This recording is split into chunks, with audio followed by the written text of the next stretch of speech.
بچوں آج ہم جو پیپر کا پہلا سوال ہوتا ہے یعنی کہ کسی نثری اقتباس کو مضمون اور مصنف کے حوالے سے آسان اردو میں لکھنا، اپنے الفاظ میں لکھنا، اور کوشش یہ کرنی کہ جو الفاظ وہاں پہ دیے ہوئے ہیں ان سے ہٹ کے ان کے مترادف الفاظ جو ہیں اور آسان جو ہیں وہ استعمال کیے جائیں۔ دیکھیے مثال کے طور پر پہلا کوشچن ہے، یہ 5 نمبر کا ہے بیٹا۔ کسی ایک نثری اقتباس کو مضمون اور مصنف کے حوالے سے آسان اردو میں لکھیے۔ الف، اپنا حال سوچ کر وہ اس دل فریب دلہن کے ملنے سے مایوس ہوا، اپنا اخیر زمانہ دیکھ کر آئندہ کرنے کی بھی کچھ امید نہ پائی، تب نہایت مایوسی کے عالم میں چلا اٹھا، ہائے وقت، ہائے وقت، کیا پھر تجھے میں بلا سکتا ہوں؟ ہائے میں 10,000 روپے دینار دیتا اگر وقت پھر آتا اور میں جوان ہو سکتا۔ یہ کہہ کر اس نے ایک آہ سرد بھری اور بے ہوش ہو گیا۔ دیکھیے یہ آپ نے سبق پڑھا ہوا ہے، یہ گزرا ہوا زمانہ ہے مضمون، اور مصنف جو ہیں سر سید احمد خان ہیں۔ اب جب آپ لکھنے کی کوشش کریں گے تو آپ کو چند مشکلات آئیں گی، آپ اپنے الفاظ میں نہیں لکھ پائیں گے اور آپ ایسے ہی لکھ کے چھوڑ دیں گے جیسا کہ اکثر و بیشتر بچے کرتے ہیں۔ اپنا حال سوچ کر وہ اس دل فریب دلہن کے ملنے سے مایوس ہوا۔ اب یہاں پہ ضروری نہیں ہے کہ تمام الفاظ جو ہیں ان کے مترادف الفاظ جو ہیں وہ استعمال کیے جائیں، بس اتنا ہے کہ اس کا مفہوم معنی جو ہے سمجھ میں آ جائے۔ تو یہاں ہم جانتے ہیں کہ یہ بوڑھا ہے، تو ہم کہہ سکتے ہیں کہ وہ بوڑھا دلہن کے ملنے سے مایوس ہو گیا۔ اب دل فریب خوبصورت لکھنے کی ضرورت بھی نہیں ہے۔ اپنا اخیر زمانہ دیکھ کر آئندہ کرنے کی بھی کچھ امید نہ پائی۔ اس کا مطلب یہ ہے کہ بوڑھا جو تھا وہ اب اسے لگ رہا تھا کہ اب مجھے زیادہ وقت نہیں ملے گا، مہلت نہیں ملے گی، اب میں کچھ امید آگے نیکی کرنے کی نہیں کر سکتا۔ تب نہایت مایوسی کے عالم میں چلا اٹھا۔ اب پورا نہیں لکھنے کی ضرورت ہے کہ مایوسی کیا، تب نہایت مایوس ہوا، ہم یہ بھی کہہ سکتے ہیں۔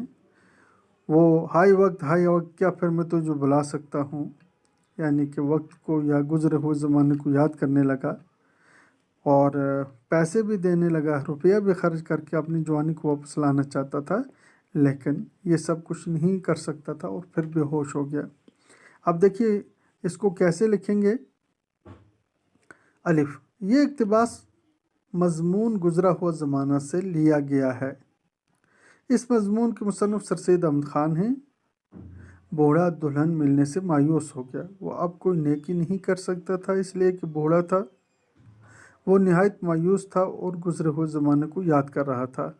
وہ روپیہ خرچ کر کے جوانی کو واپس حاصل کرنا چاہتا تھا، لیکن اب اس کے پاس مہلت نہ تھی، اسی پریشانی میں وہ بے ہوش ہو گیا۔ اب دوسرا ایک اور اقتباس ہے، یعنی کہ یہ آپ کو یہ کرنا ہے، وہ مریل جانی کا مرغا سرخ رنگ کا تھا اور اس کے پروں پر جا بجا ننھے سیاہ دھبے تھے۔ شامال کا نیا مرغا سفید براق تھا، اس کی چال بھی جانی کے دبلے پتلے مرغ سے شاندار تھی، مگر جانی کا مرغا اپنی مضبوط ٹانگوں کے باعث طاقتور نظر آتا تھا، بس یہی فرق تھا، ورنہ دونوں تقریباً ایک ہی نسل اور ایک ہی قیمت کے تھے۔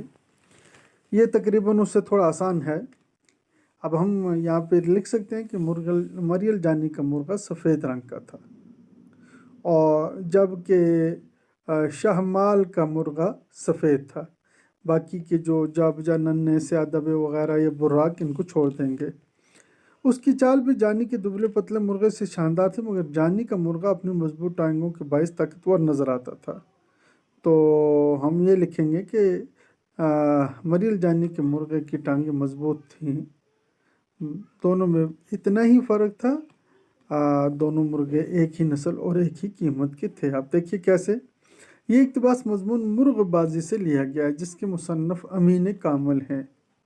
آپ کو معلوم ہے کہ یہ اصل زبان جو ہے اس مرغ بازی کی، یہ کوکر جنگ ہے اور یہ کشمیری میں لکھا گیا ہے، جبکہ اردو ترجمہ ترنم ریاض نے کیا ہے۔ مریل جانی کا مرغہ لال رنگ کا تھا جبکہ شاہ مال کا مرغہ سفید تھا۔ مریل جانی کے مرغے کی ٹانگیں مضبوط تھیں، دونوں میں اتنی ہی فرق تھا، دونوں ایک ہی نسل اور ایک ہی قیمت کے تھے۔